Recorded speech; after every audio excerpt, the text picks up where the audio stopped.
Hello, scum. Let me ask you this. Why do the fantasy and sci-fi genres exist?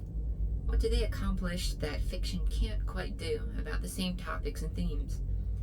Seems that fantasy, while telling its story, taps into the unconscious, especially that which we experience while dreaming, where exaggeration and hyperbole are embraced, and quasi-synesthetic connections form into living metaphor.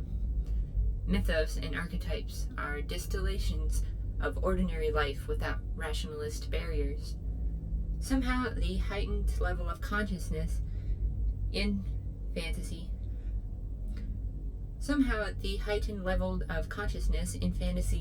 lets down the guards we put over our minds in everyday life.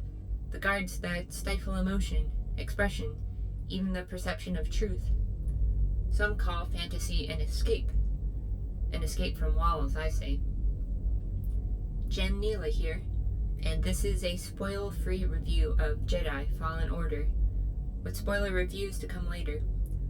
While many are focusing on the gaming aspect for their reviews, I'm going to talk about what this game specifically achieves in terms of its lore, world building, and continuity within the Star Wars universe. Lastly, I will speak on whether I feel this story was worth adding to the larger mythology of Star Wars. To give a short introduction, Cal Kestis is a scrapper at a shipyard on the backwater planet of Bracca, barely scraping by. He fits in with everyone else, not causing commotion, not inspiring a revolt. He just wants to survive, but he has no certain goals or desires. In fact, he's rather numb. Perhaps he shares some traits with Rey in that respect, but in the next way he is different. He is holding onto a dangerous secret. One day, he has to make a choice. Keep his past as a Force wielder a secret, or let a friend be killed. The importance of choice is one of the biggest themes of the story, especially your power to give choice to others.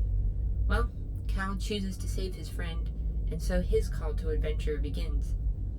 He must face present dangers, past losses, and an uncertain future which he knows he has the power to alter one way or another. So what will he decide? That's what you must find out for yourself.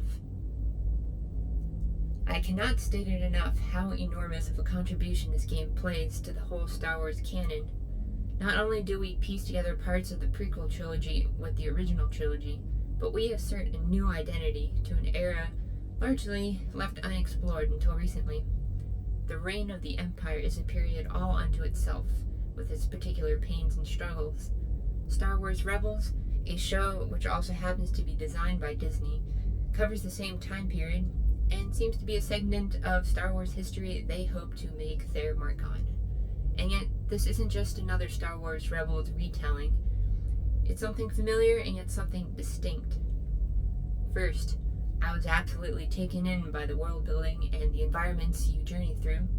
It's one of the most gorgeous games I've ever seen, and truly must be enjoyed with as good graphics quality as possible. And the music is absolutely spot on. I couldn't have imagined a better soundtrack for this game other than John Williams himself writing it.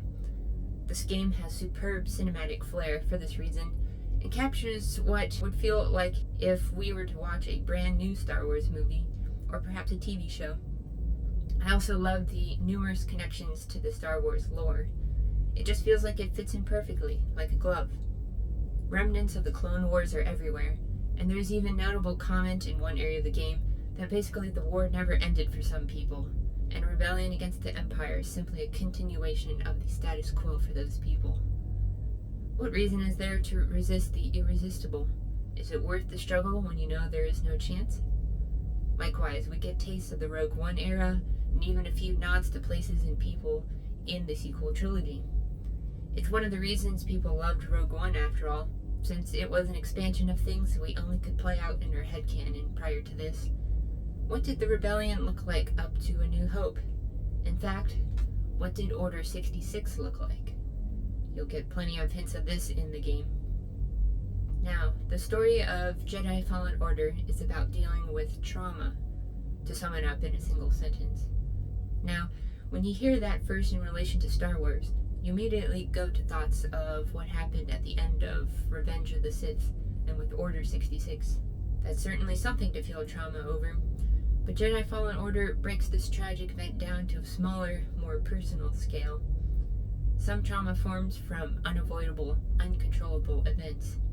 But some trauma comes from misdeeds, mistakes. And this story doesn't shy away from the topic of sometimes holding extreme levels of guilt. This is what I found most important in regards to where this game sits in Star Wars lore, because we haven't had characters other than dark side users who redeem themselves have to deal with guilt on this magnitude. Survivor's guilt also plays a role, where you feel you didn't deserve to live, but someone else did. And it's a downward spiral that sucks all motivation to live.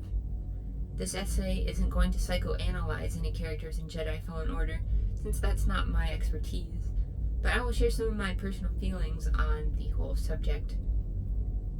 The past is in many ways a vault where we deposit our memories and experiences, but we are unable to make withdrawals. How we choose to deal with our past is what makes us who we are today. Jedi Fallen Order portrays numerous ways of how a person can decay from trauma, if it be with bitterness, with numbness, with self-hatred, with self-absorption, with vengefulness. At the same time, it suggests ways to move on, by building bonds with people, and having faith in each other. In fact, this story doesn't even cover any sort of romantic or familial bonds, but rather friendships and bonds between people with a common goal. Or perhaps not. You'll just have to see. I want to circle back to what I opened this transmission earlier with. Trauma is a really difficult thing for people to talk about in this day and age. We have this social expectation that in order to get over your past, you have to do everything you can to force it down, to forget it, to repress it, to even pretend it never happened. Or you may feel entitled to be a different person because of your past, and not be able to move ahead and grow to reach your greatest potential. That's why stories like Jedi Fallen Order are so important, because while they cover difficult subject matters, we are able to swallow them for the fact the beauty, the fantasy, and the imaginative whim all take our guards down and make us open to listen. It's like taking medicine with a little bit of honey. Star Wars has been so successful over the decades because of this tapping into our unconscious, evoking feelings that we know we experience in real life, but not in a way that pulls us into the real world with all the conscious barriers we build around us. Fantasy must be promoted in this day and age, for we risk reifying ourselves and objectifying all our experiences into neat boxes with labels. Reification is the turning of the intangible into concrete absolutes. And with all the mythological achievements of Star Wars, Jedi Fallen Order adds a new puzzle piece to its greater picture.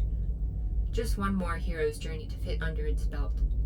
After all, if we speak of the hero as a person with 1,000 faces, it is also a person with 1,000 stories, all weaved together with a handful of core values.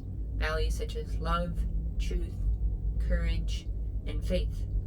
And the greatest of these is love, for from love comes the will to search for truth, courage to fight the darkness inside and outside, and faith in our fellow brothers and sisters who are at our sides each day. I will continue this essay series another day, where I will break down specific plot points and characters in the story.